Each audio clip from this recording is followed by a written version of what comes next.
Hello friends, welcome to my channel Learning Skill. I am Jyoti Sikka and today we will discuss importance of customer satisfaction in retail. Means retail के अंदर customer satisfaction के क्या महत्व होते हैं and customer retention strategy मतलब customer को retention कैसे किया जाए, customer को अपने साथ retail store पर ज़्यादा से ज़्यादा connect कैसे किया जाए. So let's start. Today's agenda. What we will discuss, first we will discuss customer means customer क्या होते हैं, customer satisfaction, customer की satisfaction क्या होती है और importance of customer satisfaction मतलब customer की satisfaction retail store के लिए कितनी महत्वदायक है. कस्टमर रिटेंशन स्ट्रेटजी मतलब कस्टमर को अपने साथ जोड़ने के क्या क्या तरीके होते हैं. So first is customer satisfaction and customer क्या होता है. Customer is a person who purchases the goods from a retail store. Means the person who purchase the goods whether he consume or not. चाहे वो खुद consume करे या किसी और के लिए लेके जाए, वो कस्टमर कहलाएगा रिटेल स्टोर में. ठीक है, तो कस्टमर सेटिस्फेक्शन क्या है. Customer satisfaction occurs when the value and customer service provided through a retailing experience meet or exceed customer expectation. Means customer की सेटिस्फेक्शन तब होती है जब रिटेल स्टोर में जो कस्टमर है उसकी जो एक्सपेक्टेशन है रिटेल स्टोर से, जो उसकी इच्छा है, जो उम्मीद है, और रिटेल स्टोर रिटेलर का जो प्रॉफिट है वो दोनों मीट करते हैं एक दूसरे को, तो वो कस्टमर सेटिस्फेक्शन होता है.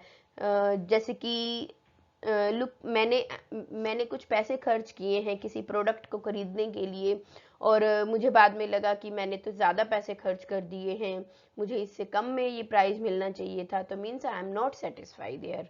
बट अगर मुझे लगेगा कि मैंने जितना प्राइस दिया है उसकी उतने प्राइस के लिए मुझे जो है अच्छी वैल्यू मिली है, अच्छे प्रोडक्ट मिले हैं, means I M satisfy with product, और रिटेलर की जो सर्विसेज हैं उससे भी अगर मैं सेटिस्फाई हूँ तो दैट इज कस्टमर सेटिस्फेक्शन. मतलब कस्टमर जो है यहाँ पर सेटिस्फाई हो गया है. Customer satisfaction is a measure of how products and services supplied by a company meet or surpass customer expectation. Means customer satisfaction एक मापने का तरीका है. क्या मापने का तरीका है?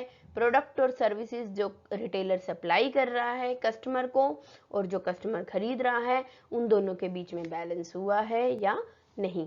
तो ये कस्टमर एक्सपेक्टेशन और रिटेलर सर्विसेज दोनों के बीच में जो बैलेंस बनेगा उसे कहेंगे कस्टमर सेटिस्फेक्शन. कस्टमर सेटिस्फेक्शन के लिए सिर्फ प्रोडक्ट को बेचना ही सफिशिएंट नहीं है, और भी बहुत सारी चीजें ध्यान में रखी जाती हैं. जैसे नंबर 1 कस्टमर फोकस. कस्टमर किस चीज पर फोकस कर रहा है. कस्टमर के फोकस करने के लिए बहुत सारी चीजें हैं, जैसे कि प्रोडक्ट कैसा अवेलेबल करा रहे हैं, सर्विस कैसी अवेलेबल करा रहे हैं, किस प्राइस पर दे रहे हैं, आफ्टर सेल सर्विसेज क्या हैं, ये सब कस्टमर फोकस होता है. कस्टमर को कैसे फोकस करना है आपने, इन सब चीज़ों को ध्यान में रखकर. Special requirements of customer. Customer की कुछ स्पेशल रिक्वायरमेंट्स होती हैं, तो आप उनको मीट कर रहे हो या नहीं कर रहे हो. जैसे रेस्टोरेंट के अंदर अच्छे से सर्विस प्रोवाइड की जाए, टेबल क्लीनिंग हो, वेटर अच्छे से उनको ग्रीट करें, ये सब कस्टमर रिक्वायरमेंट्स हैं और ये उसको मिल रही हैं या नहीं मिल रही हैं. Customer property. अगर कस्टमर आपके रिटेल स्टोर के अंदर अगर कुछ सामान लेकर आया है तो उसके सामान की रिस्पॉन्सिबिलिटी, उसको सुरक्षा से रखना, सेफ्टी से रखना, ये भी रिटेलर की जिम्मेवारी है. इससे भी कस्टमर सेटिस्फाई होता है. Timely supply. अगर आप कस्टमर को टाइम पर सप्लाई कर रहे हो तो इससे भी ये भी कस्टमर सेटिस्फेक्शन का एक तरीका है. जैसे कि अगर आपने कस्टमर आपके शॉप पर आया है सामान लेने के लिए और अगर आप उसको ये कह रहे हैं कि आपके 5 बजे तक होम डिलीवरी हो जाएगी, लेकिन आपने नहीं दी है 5 बजे तक होम डिलीवरी, तो मतलब आपने टाइम पर सप्लाई नहीं किया है, तो कस्टमर जो है वो डिससेटिस्फाई हो जाएगा. नेक्स्ट टाइम शायद वो ना भी आए. Customer grievances. कस्टमर अगर कोई शिकायत करता है तो आप उसको कैसे सुन रहे हो, कैसे समझ रहे हो, किस तरह से उसकी प्रॉब्लम्स को सोल्व कर रहे हो. Customer feedback. कस्टमर के फीडबैक आप ले रहे हो या नहीं. कस्टमर फीडबैक दे रहा है तो आप उसको एक्सेप्ट कर रहे हो या नहीं. तो ये सब चीज़ें जो हैं ये कस्टमर सेटिस्फेक्शन के लिए बहुत ही महत्वपूर्ण होती हैं. Importance of customer satisfaction. अभी हमने पढ़ा था कि कस्टमर को सेटिस्फाई करने के क्या क्या तरीके हैं, मतलब किस तरह से उसको सेटिस्फाई किया जा सकता है, क्या क्या चीज़ें हमें ध्यान में रखनी चाहिए। अब हम पढ़ेंगे कि कस्टमर को सेटिस्फाई करने का महत्व क्या है, क्यों उसको कस्टमर को रिटेलर जो है वो सेटिस्फाई करना चाहेगा, क्या फ़र्क पड़ेगा उसको। Number 1, a leading indicator to major customer loyalty. अगर आप कस्टमर के सेटिस्फेक्शन को जांच पाते हो, परख पाते हो कि कस्टमर जो है वो सेटिस्फाई हुआ है या नहीं, तो आपको पता लग जाएगा कि आपके रिटेल स्टोर में कितने कस्टमर लॉयल हैं और कितने नहीं हैं। जो लॉयल कस्टमर है वो आपकी प्रॉपर्टी है, एसेट है आपकी रिटेल स्टोर की, बार बार आपके पास आएगा ही आएगा। Identify unhappy customer. अगर आप कस्टमर सेटिस्फेक्शन के लिए कुछ इवेल्युएशन कर रहे हो, कुछ फीडबैक ले रहे हो, तो आपको पता चल जाएगा कि कौन कौन से कस्टमर अनहैप्पी हैं। जो अनहैप्पी कस्टमर है उनको रिकवर करने के लिए आप कुछ ना कुछ तरीका यूज कर सकते हो जिससे कि आपका रिटेल स्टोर ग्रो करे। Increase revenue. जितना ज़्यादा कस्टमर सेटिस्फाई होगा उतना ही आपकी रिवेन्यू बढ़ेगी, क्योंकि कस्टमर ज़्यादा आएगा तो नेचुरली सेल ज़्यादा बढ़ेगी। Attract new customer. अगर आपके कस्टमर जो है वो सेटिस्फाई हो रहे हैं तो नेचुरली आप के जो है नए कस्टमर भी आपके पास आएंगे। नए कस्टमर कैसे आएंगे, क्योंकि वो जाकर उनको कुछ ना कुछ बोलेगा कि ये यहाँ पर रिटेल सर्विसेज अच्छे से प्रोवाइड हो रही हैं, तो आप यहाँ पर आइए, और लोगों को आपके साथ जोड़ेगा। Reduces customer retrenchment. Reduces customer retrenchment मतलब कस्टमर को आपके साथ तोड़ना कम से कम होगा, कस्टमर रिट्रेंच कम होगा। अगर आप कस्टमर को सेटिस्फाई कर रहे हो, उसके फीडबैक ले रहे हो, उसके सर्विसेज प्रोवाइड कर रहे हो, तो कस्टमर जो है आपके साथ जुड़ेंगे। Reduces the negative word of mouth. Negative word of mouth कम से कम होंगे जितने ज़्यादा आप अपने कस्टमर को सेटिस्फाई करोगे, क्योंकि एक बार अगर आपने किसी कस्टमर के साथ अच्छे से बिहेव नहीं किया तो ये समझिए कि वो जाकर 10 लोगों को बताएगा कि यहाँ पर सर्विस अच्छी नहीं है, तो आपके 10 कस्टमर टूट जाएंगे। तो आपको कस्टमर सेटिस्फाई करना इसलिए भी बहुत ज़रूरी है। It helps in retaining customer. Customer जो पुराने कस्टमर हैं उनको भी आपके साथ जोड़े रखने के लिए कस्टमर सेटिस्फैक्शन की सर्विसेज बहुत ज़रूरी हैं। Customer retention strategies. Customer retention strategies मतलब कस्टमर को आपके साथ जोड़े रखने के लिए क्या क्या तरीके आप अपना सकते हो। सम कस्टमर रिटेंशन स्ट्रेटजीज आर। कुछ रिटेंशन स्ट्रेटजीज मैंने यहाँ पर लिखी हैं।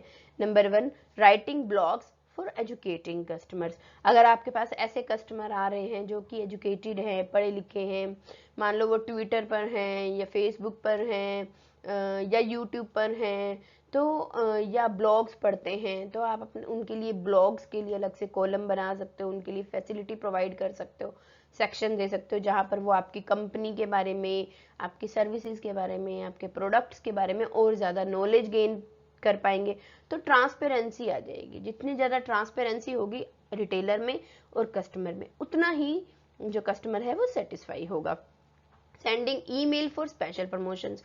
अगर आप कोई स्पेशल फैसिलिटीज प्रोवाइड कर रहे हो, स्पेशल प्रमोशंस दे रहे हो, तो आप कस्टमर को ईमेल भी भेज सकते हो, जैसे इंश्योरेंस कंपनीज वाले करते हैं या बैंक करते हैं। अगर उनके पास कुछ नई फैसिलिटीज आई हैं तो वो हमें ईमेल भी करते हैं, जिसके माध्यम से हमें पता चल जाता है कि ये फैसिलिटीज आई हैं। Number 3, conducting customer satisfaction survey for promotion. आप कस्टमर सेटिस्फेक्शन सर्वे भी करवा सकते हो। सर्वे का मतलब होता है आप उनको रिटर्न में या ओरल में उनसे फीडबैक ले लो, उनसे फॉर्म भरा लो या उनसे ओरल में पूछ लो कि आपको यहाँ की सर्विसेज कैसी लगी हैं, या फ़ोन करके भी आप पूछ सकते हो। तो ये सर्वे होता है। इस सर्वे से क्या होता है कि अगर मान लो कोई कस्टमर सेटिस्फाई नहीं हुआ है तो वो डेफिनेटली आपको बताएगा। क्यों? क्योंकि वो उस चीज़ से बहुत पिंच हुआ होगा उसको। तो मान लो किसी सेल्समैन ने अच्छे से उसको सर्विस नहीं दी है और आप फ़ोन करके पूछ रहे हो आपको सेल्समैन की सर्विस कैसी लगी है, तो वो डेफिनेटली बताएगा कि सेल्समैन में ये कमी थी। और अगर किसी सेल्समैन की सर्विस उसको बहुत अच्छी लगी है तो भी वो बताएगा कि हाँ मुझे इस सेल्समैन की सर्विस बहुत अच्छी लगी है। तो इससे भी आपको कस्टमर का फीडबैक पता चल जाएगा कि वो फ्यूचर में आपके साथ आएगा कि नहीं आएगा। Offering personalised experience to customer. Customer को अपने पर्सनल एक्सपीरियंस भी दे सकते हो आप, जैसे कि आपने कोई प्रोडक्ट यूज़ किया है और आपको उस प्रोडक्ट को यूज़ करने पर कैसा लगा। जैसे कि कॉस्मेटिक्स के प्रोडक्ट होते हैं कि मैंने ये कॉस्मेटिक का प्रोडक्ट यूज़ किया या मैंने बालों के लिए ये शैम्पू यूज़ किया है तो मुझे अच्छा लगा, मुझे ये प्रॉब्लम थी और वो सोल्व हो गई है। तो इस तरह से कुछ भी आप अपने प्रोडक्ट जो भी आप सेल कर रहे हैं अपनी पर्सनल एक्सपीरियंस भी कस्टमर के साथ शेयर कर सकते हैं। इससे भी कस्टमर को काफ़ी अच्छा फील आता है कि यस ये मुझे ट्रू एंड फेयर रिजल्ट देगा। Setting customer expectations early, customer की एक्सपेक्टेशन को फर्स्ट प्रायोरिटी देनी चाहिए।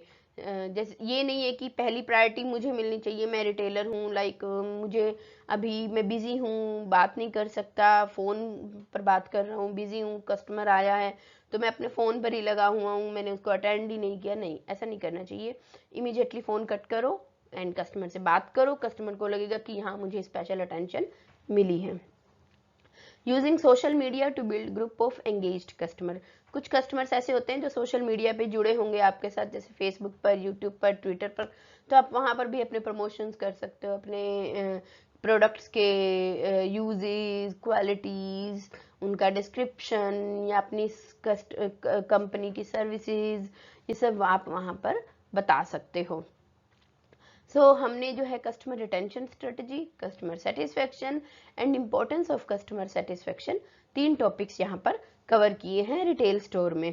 अगर आपको कुछ भी पूछना है तो आप मुझसे पूछ सकते हैं कमेंट में लिखकर। Thank you. Thank you for watching my video. Please like, share and subscribe my channel, and thanks for motivating me. Thank you.